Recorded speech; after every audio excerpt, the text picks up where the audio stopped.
This video is sponsored by Native. Hello and welcome back to Abundantly Minimal. My name is Sarah and today we are talking about lots of different benefits of a minimalist lifestyle, specifically 7 common problems that are solved when you start living more like a minimalist. And with these, you'll see that there's quite a range of topics, but they are all certainly important and can save you valuable time, energy, money, and just make life easier, which I think is something that a lot of us care about. Let's jump right in. The very first common problem solved from a minimalist lifestyle is that you can get dressed more quickly. In general, a decluttered wardrobe has fewer pieces of clothing, and it means there are fewer choices that you need to make. That saves valuable time and energy, whether it's in the morning or the night before. If you're laying out your outfit for the next day ahead of time, you just know what you're going to choose, or at least there's much less that you have to go through. Before I was a minimalist, I had way too many clothes, and honestly, I wasn't really wearing most of them. But these days, I have very clear favorite items that I like to wear, and in general, if I'm not filming, I'm wearing almost the exact same outfit every day, which is yoga pants or in warm weather, some comfy clothing or comfy shorts and a t-shirt. And I wear that every day. And with filming, I also have a few go-to pieces that I rotate between. I do often check to see if I wore what I'm wearing in the most recent video to make sure I'm not going back to back. But in general, having fewer choices is very helpful. So if it takes you a long time to get ready, it could be helpful to try to pare down your wardrobe a bit. Another common problem solved from a minimalist lifestyle is that you're able to clean faster and more quickly without all the stuff out or as much stuff around. One of my least favorite parts about cleaning is when you have to move things so you can clean in an area. Whether it's moving, different pieces of furniture while you're vacuuming, or whether it's needing to move different knickknacks that are out on the surface while you're dusting. When you're able to simplify these spaces, you can fly through it so much more effortlessly, and it helps you feel like you're actually making some progress and having some momentum. To try this out yourself, start even with just one room and try to simplify that one room so you can start to experience the benefits of cleaning that area, and hopefully the other rooms will follow suit. The third common problem solved from a minimalist lifestyle is being able to find what you need when you need it. Perhaps we've all been there, that stressful feeling when you've maybe got somewhere to go or someone else depending on you and you can't find the object that you swear you have, you just don't know where it is. I used to experience that sometimes, and it's not a fun feeling. The beauty about a minimalist lifestyle, however, is number one, that there's just less overall, meaning less stuff you have to go through if you're looking for something, but also you're much more likely to know where things are located. You've got set places or homes for each of your belongings, and you can then go right to where something is supposed to be, and you also know where to return your items when you're done using them. It just keeps things so much easier. The time and stress saved for this is incredibly meaningful. Now, of course, if you're in the midst of your decluttering journey right now, you might not yet be at this place where you know exactly where everything is, but this can be a great, focal point as you go through things step by step. We're not looking for quick fixes with decluttering. We're looking for setting up meaningful progress and systems that you'll be able to maintain going forward. And as you work through, gradually be reflecting about the ideal home for the belongings you choose to keep, even if it's different than how you've been storing them currently. Now, I do want to pause for a bit to share some words about today's sponsor, Native. I've personally been using Native deodorant for over a year now and loving it. One of my favorite parts about this deodorant is that it's available in plastic-free packaging, made out of paperboard instead of plastic, which makes it a great alternative if you're trying to live a greener or more low-waste lifestyle like myself. Native is also a proud partner of 1% for the Planet and commits 1% of plastic-free deodorant sales to environmental nonprofits. It's got a great texture that goes on smooth without being sticky or wet, and honestly, I'm still always stunned even after a day of being out and about or exercising. At the end of the day, I still smell great, which I cannot say is the same for some of the other deodorants I used in the past.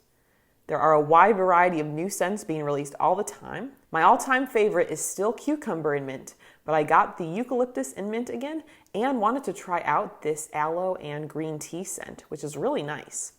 When it comes to ingredients, Native is aluminum-free, paraben-free, sulfate-free, and they feature familiar ingredients such as coconut oil and shea butter. They are also vegan and cruelty-free. Normally, 3 plastic-free deodorants would cost $39, but I'm very grateful that Native is offering a discount to my viewers, so you can get 3 plastic-free deodorants for $29, which is 25% off. To get the discount, be sure to use my link and the code MINIMAL4 available in the description field of this video. Getting back into the video, problem number 4 that is solved by a minimalist lifestyle has to do with fewer distractions.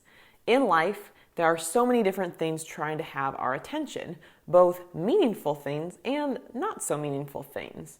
Different family members of yours likely want your attention, but so do different corporations. There's also distractions within yourself, such as with a to-do list and different pressures and expectations you might feel. You might feel the weight of these like on your shoulders as you're going about your life, and maybe it feels like it's difficult to focus just because there's so much going on. Even without all those things I mentioned, just having a lot of stuff in your space can make it difficult to focus on what actually matters. When we start to get rid of some of these things and change our habits a bit, such as spending less time on different devices, it can make it a lot easier to focus more on what matters. You can give your attention to what you care about, whether that's family members or a certain hobby that you care about. Even when it comes time to do different work or other tasks, you can focus on that task rather than jumping around to as many different directions. It just becomes easier to see these things through from start to finish, which I think is one of the best parts. The 5th common problem solved from a minimalist lifestyle has to do with fewer impulse purchases. Now, in the past, I've been there, maybe you've been there as well, where you're purchasing things on an impulse, whether that's in person at a store, you happen to be walking by something that catches your eye and you're looking at it and checking it out, or oftentimes these days, you're purchasing something online impulsively.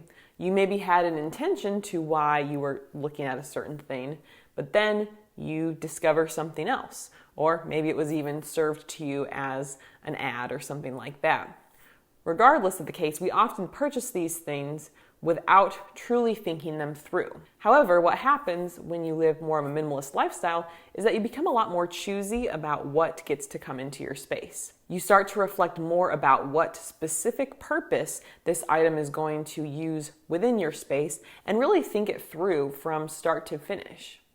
Oftentimes when we purchase something, we're only thinking of a very specific use for it. And sometimes we're building this item up and sort of creating this almost fantasy version of ourselves using this product. And this is also true because we often purchase things somewhat out of pain, whether we want to be more well-liked or maybe we're feeling uncomfortable about the way we look and want to, look better. Whatever it is, meeting society's standards, we often purchase out of insecurity. But if you are encountering a product here and are unsure about whether you want to purchase it or not, you can prevent yourself from making an impulse purchase by really thinking it through. Where is this product going to go? When will I start using it? How often am I going to use it? What does the cleaning and care look like to maintain this item? How long will I be able to use it? How can I dispose of it after I'm done if it is only a short-term phase? Is this a worthwhile company to support? Have other people had success with this product? What's the quality like? When we really answer all of these questions, it forces us to think more carefully about what we're purchasing. Since impulse purchases are often made with emotion, these questions can help bring us back to the logical piece and help us make sure that we're making a wise purchase. This is also a great example to show how minimalism and intentionality are very much connected. Common problem number 6 that is solved with a minimalist lifestyle has to do with being able to let go of guilt. I have talked about this before, both in a video and in my ebook, Declutter Without Guilt, but there are many different types of guilt that come up when we are trying to declutter something. In general, most of the guilt is rooted in the fact that we did not feel like we got the value we wanted to out of these different items, or that these items are maybe used to be significant to us but are no longer significant to us, and there can be some conflict there. However, as you continue to live a more minimal lifestyle, number one, these attachments start to decrease, but also you get to put things to the test more and actually use these items to gain clarity about what makes sense to hold on to.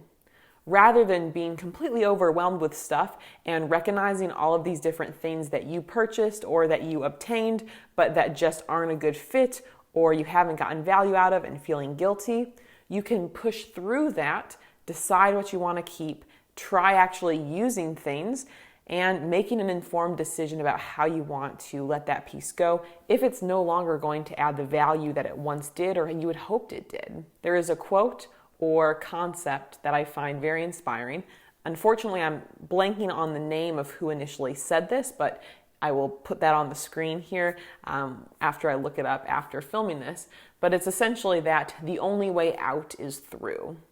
In life, any sort of difficulty we're dealing with, in general, the only way we can actually deal with it and move forward is to go through it. Feel the hard feelings, work through the difficulties, the stress, the pain, move forward to get to the other side and grow from that experience. And I use this for a lot of different factors to help me. Anytime I'm really doing something that feels really difficult or I feel like I'm not ready for, it's just like the only way out is through. So I have to face these things head on. And I think it can be true with our stuff. It can be so overwhelming when you've got a lot to declutter. It might just feel tempted to shove it in a closet or just keep that stuff room door closed. But the only way you can get through to the other side is to go through that stuff and to actually deal with things. And the beauty is a lot of these negative feelings that we experience, such as guilt, we have to go through them, we have to deal with them. But after we've dealt with them, it really helps us grow as a person. We feel a lot stronger and more able to have clarity about what matters and how we would tackle these things in the future if they came up again. So even though it can be incredibly difficult, know that if you're on this journey, just keep going. And it will then also, as you go, help to reduce or even eliminate some of these feelings of guilt that can hold a lot of people back. Lastly, common problem number 7 that is solved with a minimalist lifestyle is that you are more easily able to align your actions with your values or your priorities. One of the biggest frustrations for so many people is that they're living a life with disconnect. They might believe in something, and yet their actions don't align with what they believe in. And that can be very frustrating because it might feel like you're living a lie or that you're not making the type of progress you want. And when you simplify things, you peel back the curtain and look at who you are and what you actually want, and you center your life around those things rather than, how society is operated or how everyone else lives, you're able to more clearly see what matters and what doesn't and shift your life accordingly. These common currencies of life include time, energy, money, attention. You could even consider the space in your home a currency. And we have a certain amount of these resources. It's different for everyone. We all have different amounts of energy, different home sizes, different financial resources, different time access, different things on our plates. And with this in mind, we have to determine what makes sense for us and how we structure our days, how we spend our time, how we spend our money, what we give our attention to, how we fill our homes. And ultimately, when you live a more minimal life, you can more easily align what matters to you with these different currencies of life. If you haven't taken the time to reflect about these things for you, what your values are, what your vision is for your life and for your space, this would be a great time to do that. And of course, these are also big things that don't necessarily get solved just from reflecting for 10 minutes. They continue to evolve and change. But when you can live in accordance with that purpose or that vision for yourself, your values, it eliminates a lot of the extra stress and feelings of disconnect. you start to become more of who you want to be. And I think that is one of the best parts and most powerful components of this. That being said, thank you so much for checking out today's video all about common problems solved with a minimalist lifestyle. In the comments below, I'd love to hear how minimalism has changed your life so far. Thank you so much for watching. If you'd like to check out some of my past videos, you can do so here. And if you have not yet subscribed to Abundantly Minimal, you can do so right up here.